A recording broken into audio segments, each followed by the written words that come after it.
Hola, hola, ¿cómo están? Welcome to the American Dream Despite It All, Grano. I'm your host, Nora Vargas, and I am so honored to share this space with you. You know, we're living in a challenging time around the world and right here at home. We're fighting for our democracy.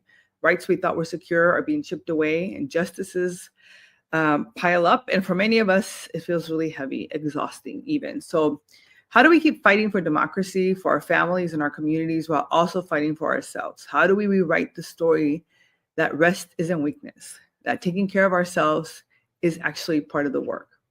And so that's why I created this podcast, to get to al grano and to have a real conversation, real talk about what it means to live the American dream, but not just surviving, thriving with corazón and grit despite it all.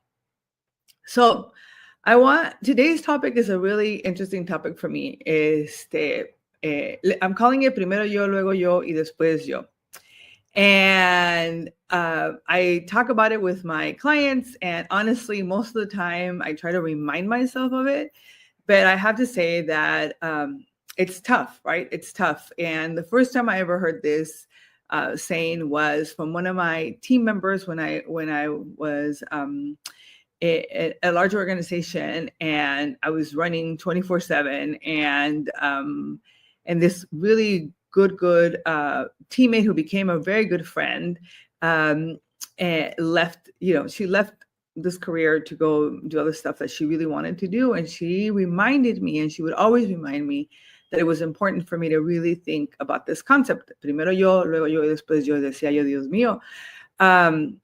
That just doesn't come easy for me, right? I mean, my story, everybody, I share it often, that for over 12 years, I was an elected official, and I served on all sorts of boards and commissions, and during that time, I also accumulated over 30 years of doing work in advocacy, leadership, and public service.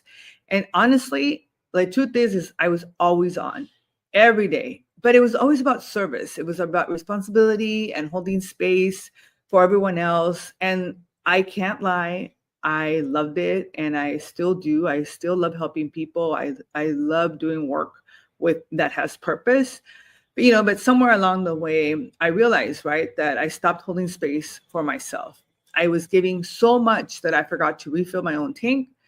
And that's when I realized passion without boundaries can become exhaustion, in all the different factors and spaces in your life, right? And I really think that it took courage to pause, to step back, to breathe, and remember that leadership isn't just about showing up for others, it's also showing up for yourself.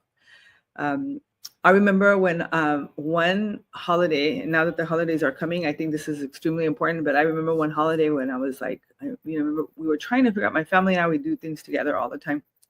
And I remember my brother, I'm like, why hasn't anybody done anything? And, why do I always have to organize everything? And my brother, who's like super direct and honest with me, said to me, you know what, Nora?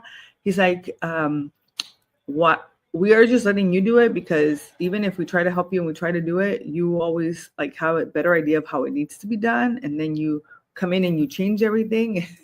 And I realized that I needed to let go, right? That I needed to not be in control of everything. And I'm just talking about a holiday party. I'm not talking about anything like huge, but I think that as we're going into the holidays and as we're thinking about sort of all of the things that we have to do, it's really important to put yourself first and to remind yourself that it's not selfish. It's actually survival. And I think that I really believe that this concept and this idea needs to be part of your life purpose and like your strategy. It really needs to be a form of love for yourself and for everyone you serve. Because the truth is that you can't pour from an empty cup. You can't lead from exhaustion and then just call it commitment, right? Because you can't build a movement for good if you're constantly running on fumes. So that's why I keep saying that this is the season for me of my life where it's my glow era, and I'm inviting folks to be part of it. But truth is, it's really about alignment. And alignment because it's making those decisions to choose peace over pressure, about purpose over performance. And it starts with one simple truth: primero yo, luego yo, y después yo.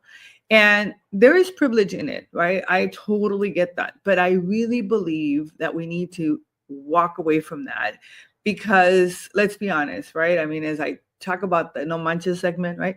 If I say to you, no, primero yo, luego yo, después yo, you're gonna be like, ¿y está? O sea, ¿qué se cree, right? And people don't know how to take it, especially if you've given.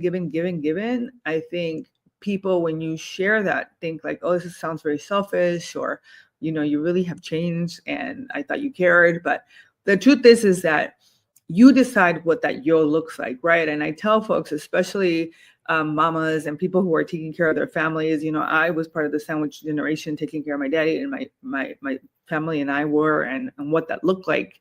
But if taking care of that person becomes part of your yo, then what are you going to give up to be able to take care of that? And so, of course, I have changed. I am not in charge of all the holiday parties at home anymore, but I think, all kidding aside, growth is what happens when you start listening to your own needs and not just everybody else's demands, right? And I think especially for women, for leaders, for those of us who've been taught to put everyone first, it can feel super unnatural to say no. But here's the truth. Saying no to something that drains you is saying yes to your well-being. And sometimes people don't like this new version of you. I get it. It's real. Trust me. When you have boundaries and you create boundaries and you protect your peace, it's tough for people who are used to you saying yes all the time. But that's okay, because peace is priceless, and you can't create peace from chaos, and you can't heal if you have a lot of noise around you. So the next time someone tries to make you feel guilty for prioritizing yourself, remember, you're not pulling away, you're realigning, and it's a strategic way of looking at your life. And you really are coming home to yourself. And that's, I think, the heart of Primero yo, luego yo, y después yo. It's not about your ego. It's really about your energy, protecting it, protecting your energy so that you can focus on your purpose. And remember that when you focus on your purpose, then you are able to do it with a lot more peace and a lot more thoughtfulness and clarity, right? So as we think about, el granito de oro, the reflection or the takeaway, I want to leave you with this thought. You can't be everything for everyone and expect to be whole, right? Leadership, motherhood, community work, executive, elected, caretaker, all of it, right? It's a lot, but none of it works if you lose yourself in that process. So as you move through your week, I want you to remember, primero yo, luego yo, y después yo. So when you're in the car, when you're waiting, when you're thinking, just make that your little mantra. Primero yo, luego yo, y después yo. Not because the world revolves around you y te crees mucho, no, nada de eso. But because you can't pour into others from an empty heart. When you fill your own cup first, you lead with more love, more clarity, and absolutely more corazón. And you can't build a movement for good if you're constantly running on fumes. So rest isn't quitting, it's leading with intention. So I hope that this episode actually spoke to you, that you can share it with others. Tag me, tell me what Primero Yo looks like for you this week. Maybe it's saying no to something that drains you, or yes to something that it's and that's up to you, right? I know many of us have to go to a lot of events, for the holidays. Just think about where can you go that is going to fill your cup, and it doesn't always have to be about a job or whatever it is. Just remind yourself and remind each other that self-care isn't selfish, is really part of the revolution. So I want to thank you for joining me today on El Grano, the American Dream Despite It All. And remember to lead with corazón, own your power, and absolutely never dim your light for anyone. Nos vemos hasta la próxima y que estén bien.